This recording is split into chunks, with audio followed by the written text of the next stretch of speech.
और रूस यूक्रेन जंग पर बहुत बड़ा दावा सामने आया। एक रिपोर्ट के मुताबिक रूस ने 17 महीने की जंग में यूक्रेन को नेटो से मिले 30% हथियारों को तबाह कर डाला है।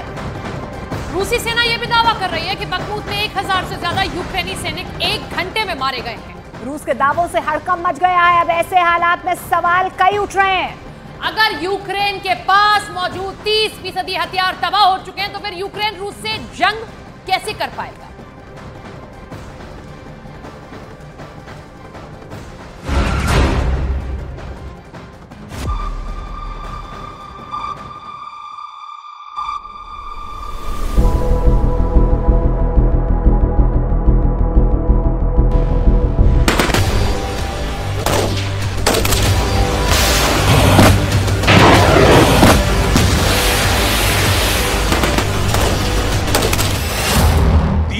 प्रतिशत हथियार तबाह, नाटो का यूक्रेन हारा।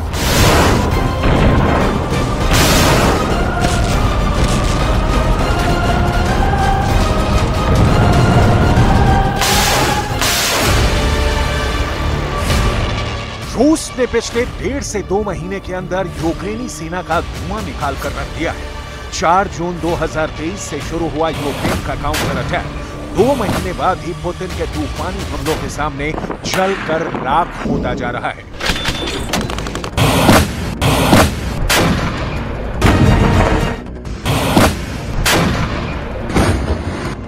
हालात ये हैं कि रूस ने 60 दिन के अंदर 50,000 के करीब यूक्रेनी सैनिकों को मारने का दावा कर डाला है।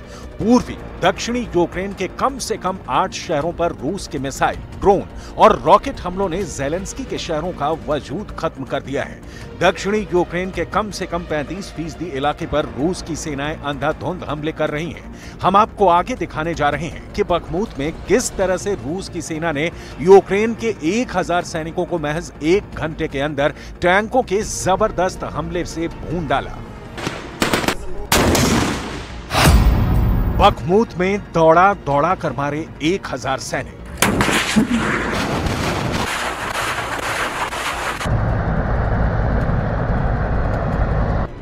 रूस के टैंक, रॉकेट, ड्रोन और मिसाइल हमलों के सामने यूक्रेनी सेना टिक नहीं पा रही है। पुतिन की सेना ने यूक्रेन को नाटो से मिले 30% घातक हथियारों को पूरी तरह से तहस नहस कर दिया है। जंग के मैदान में नाटो के लेपर्ड 2 टैंक जल रहे हैं, जबकि अमेरिका के हिमार्स रॉकेट सिस्टम को रूस की मिसाइल ब्रिगेड ने तबाह कर दिया है। इस वक्त रूस के Donetsk, Kherson, Kharkiv, Sumy, Mykolaiv, Zaporizhzhia पर भयानक हमले किए हैं। रूस का साफ दावा है कि नाटो का जो भी भारी और घातक हथियार यूक्रेन इस्तेमाल करेगा, रूस सभी को तबाह कर देगा। जरा देखिए रूसी सेना में 2nd आर्मी के कोर कमांडर नाटो के हथियारों पर क्या दावा कर रहे हैं। यूक्रेन को जलाकर राख कर रहे हैं पुतिन। रूसी सेना में 2री कोर के कमांडर ने बहुत बड़ा दावा किया है कि उसके सैनिकों ने पुतिन की कसम को पूरा कर दिया है। पुतिन ने नाटो के हथियारों को तबाह और जलाने को बोला था। पुतिन ने यह भी बोला था कि पश्चिमी देशों के घातक हथियारों को चुन चुन कर तबाह कर डालो, और हमने नाटो के टैंक, तोप, रॉकेट सिस्टम और एयर डिफेंस सिस्टम को जला डाला है। रूसी सेना में 2री कोर के कमांडर ने दावा किया है कि अभी तक हम नाटो के 30% भारी हथियारों को जलाकर राख कर चुके हैं। डिफेंस एक्सपर्ट्स का साफ कहना है कि रूस ने यूक्रेन के साथ साथ नाटो को भी धूल चटा दी है। बेहिसाब ताकत, एडवांस घातक हथियार और बड़ी सेना के दम पर फूलने वाला नाटो अब चकरा गया है। नाटो यूरोप और पश्चिमी देशों से मिले 20 लाख करोड़ के हथियारों को पुतिन की सेना ने वाकई में जलाकर 30% जंग यूक्रेन और नाटो से जीत ली है।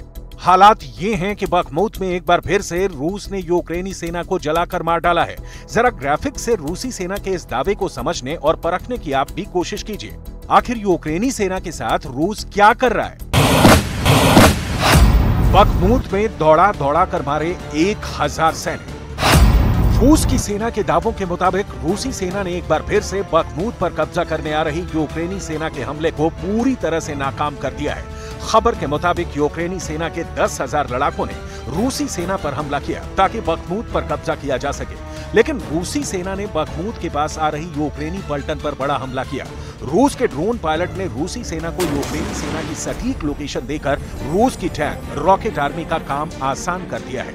रूस के टैंक और रॉकेट के भयानक हमलों से यूक्रेनी सैनिक जंगल में भाग गए, लेकिन रूस के ड्रोन ने वहां भी यूक्रेनी सेना का पीछा नहीं छोड़ा और उनकी लोकेशन की सटीक जानकारी दोबारा रूस के टैंक और रॉकेट आर्मी को दे दी, जिसके बाद रूसी सेना ने जंगल में यूक्रेनी सैनिकों पर ऐसा प्रचंड हमला किया है कि एक भी सैनिक जिंदा नहीं बचा।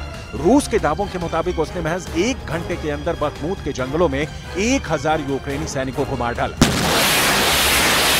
Достаточно эффективно, энергично. По многим параметрам опережаем выполнение гособоронзаказа. По отдельным параметрам превзошли, или точнее перекрыли уже задания этого года.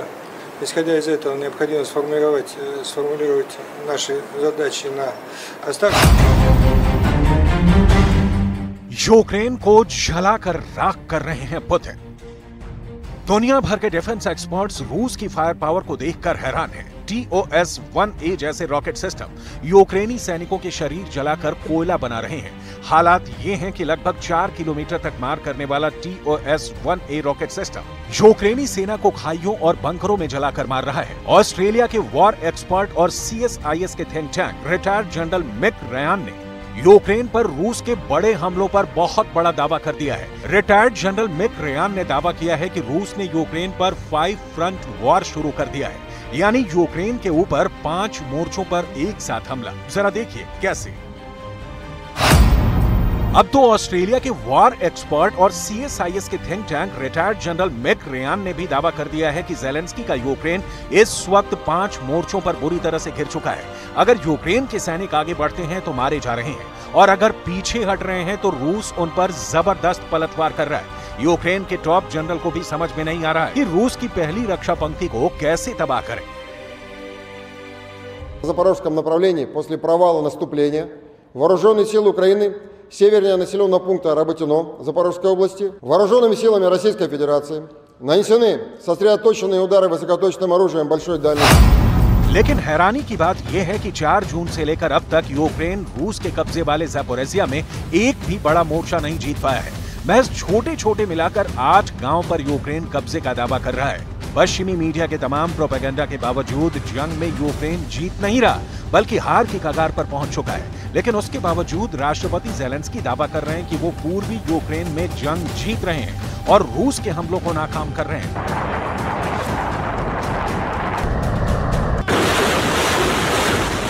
Рятувальна операція в Покровську Донецької області. Після російських ракетних ударів. Ракети «Іскандер» проти звичайних житлових будинків.